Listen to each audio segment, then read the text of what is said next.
성도님들 안녕하십니까? 오늘 함께 묵상할 말씀은 신명기 32장입니다. 신명기 32장은 31장에서 하나님께서 명령하신 대로 모세가 지어 백성들에게 가르쳐준 노래의 내용입니다. 이것은 출애굽기 15장의 모세의 노래를 생각나게 해줍니다. 노래의 제1절은 옛날의 인도하심을 기억하라는 내용입니다. 그분은 너희를 만나주시고 보호하시고 눈동자같이 지켜주셨다는 것입니다. 제2절은 그런데 백성들이 하나님을 버리고 잊었다는 탄식입니다.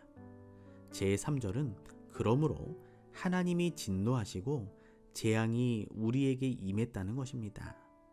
제4절은 그러나 하나님께서 우리를 불쌍히 여기실 것이라는 격려이며 제5절은 이제는 내가 너희 하나님인 줄 알라는 노래의 결론입니다.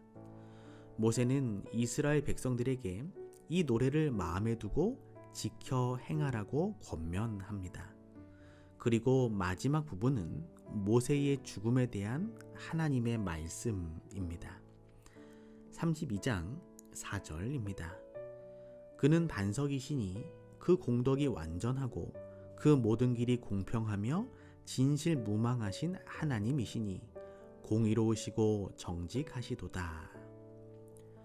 견고한 반석, 높이 치솟은 산, 산맥은 하나님의 여러 속성들을 연상케 해줍니다. 하나님의 영원성은 영원한 산으로 표현되고 있습니다. 산꼭대기에 망대들을 가지고 있는 견고한 성체는 하나님의 난공불락의 방어와 그분의 자녀들에 대한 하나님의 돌보심의 상징입니다.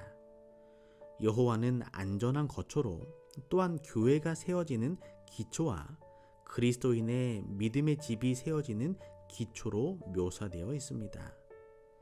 우리 삶에 반석되어 주시고 나를 죄악 세상에서 흔들리지 않도록 반석 위에 다시 세우시며 붙들어 주시는 하나님께 감사한 하루가 되길 소망합니다. 32장 15절입니다. 그러한데 여수run이 살찜에 발로 찼도다.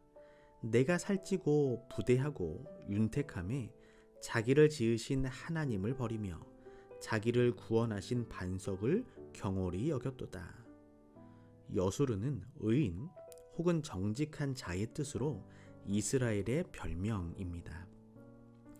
이스라엘 백성들이 하나님의 축복으로 풍요롭게 되자 마치 주인을 뒷발로 차는 짐승처럼 하나님의 은혜를 잊고 업신 여겼다는 뜻입니다.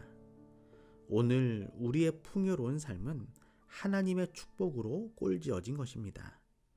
우리의 풍요로움과 삶의 여유가 하나님을 잊지 않도록 해야 할 것입니다. 그리고 하나님의 인도하심과 돌보심을 끊임없이 생각하고 묵상하는 삶이 되길 소망합니다. 그리고 우리가 노래를 부르듯이 하나님의 말씀을 자주 외우고 되풀이하는 백성이 되기를 소망합니다. 32장 19절과 35절입니다. 여호와께서 보시고 미워하셨으니 그 자녀가 그를 경노케 한 영고로다. 보수는 내 것이라 그들의 실족할 그때에 갚으리로다. 그들의 환난의 날이 가까우니 당할 그 일이 속히 임하리로다.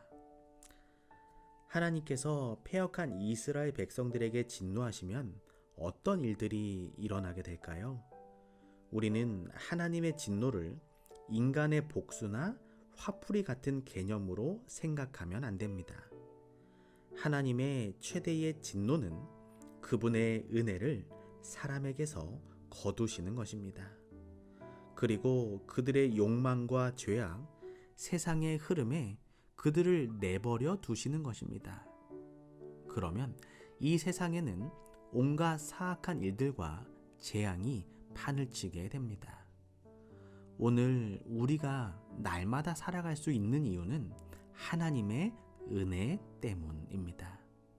오늘 하나님께서 나에 대한 은혜를 거두시지 않도록 우리가 오늘도 은혜의 장막 아래 거할 수 있도록 하나님께 간구하는 기도의 삶이 되길 소망합니다. 32장 39절입니다. 이제는 나 곧 내가 그인 줄 알라. 나와 함께하는 신이 없도다.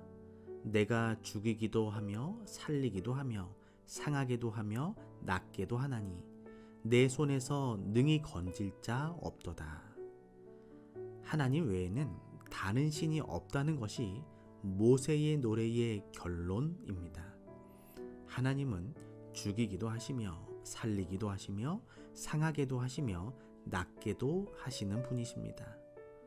온 우주 만물을 창조하시고 우리의 유일한 구원자 되시는 참 하나님을 오늘 깊이 묵상하고 찬양하는 하루가 되길 소망합니다. 32장 50절입니다. 내 형 아론이 호르산에서 죽어 그 조상에게로 돌아간 것 같이 너도 올라가는 이 산에서 죽어 내 조상에게로 돌아가리니. 느보산은 아바림산의 여러 봉우리 중 하나입니다. 모세는 느보산의 정상인 비스가산에 올라 약속의 땅을 바라보았습니다. 그가 40년 동안이나 인도했던 이스라엘 백성과 함께 가나안 땅에 들어가는 것이 그의 소원이었습니다. 그러나 그의 임무는 모압 평지까지였습니다. 모세는 자신의 죽음을 기꺼이 받아들였으며 하나님께서는 그의 죽음을 귀히 여기셨습니다. 어떤 면에서 모세는 그리스도의 표상이었습니다. 하나님께서는 모세를 하늘 가나안에 거하도록 하시기 위하여 고독한 휴식처에서 일으키셨으며 변화산에 계신 그리스도께 용기를 드리도록 그를 보내기도 하셨습니다. 때로는 나를 향한 하나님의 말씀이 이해가 되지 않고 그동안 고생한 일들이 보상이 없는 것처럼 느껴질 때도 있습니다. 하지만 모세는 하나님의 말씀에 기꺼이 순종하였습니다. 평생의 소원이었던 가나안에 들어가지 못했지만 모세는 죽음이라는 명령에도 순종했던 것입니다. 오늘 우리의 삶이 하나님의 말씀에 기꺼이 순종하는 삶이 되기를 소망합니다. 순종 뒤에는 우리가 생각할 수 없는 큰 축복이 숨겨져 있음을 기억하기를 소망합니다. 오늘은 차배연 장로님 가정을 위하여 기도합니다. 사랑의 하나님, 차배연 장로님의 삶이 언제나 하나님을 마음으로 찬송하는 삶이 되길 소망합니다. 이 세상의 수많은 일들 가운데 하나님을 높이고 찬송했던 일들을 기억하실 때에 그 마음에 기쁨과 행복이 넘치게 하여 주시옵소서. 이정원 집사님과 가족들의 삶이 언제나 하나님의 말씀 가운데 살아가며 하나님의 보살핌을 받는 건강한 삶을 살아가게 하여 주시옵소서. 사랑의 예수님의 이름으로 기도합니다.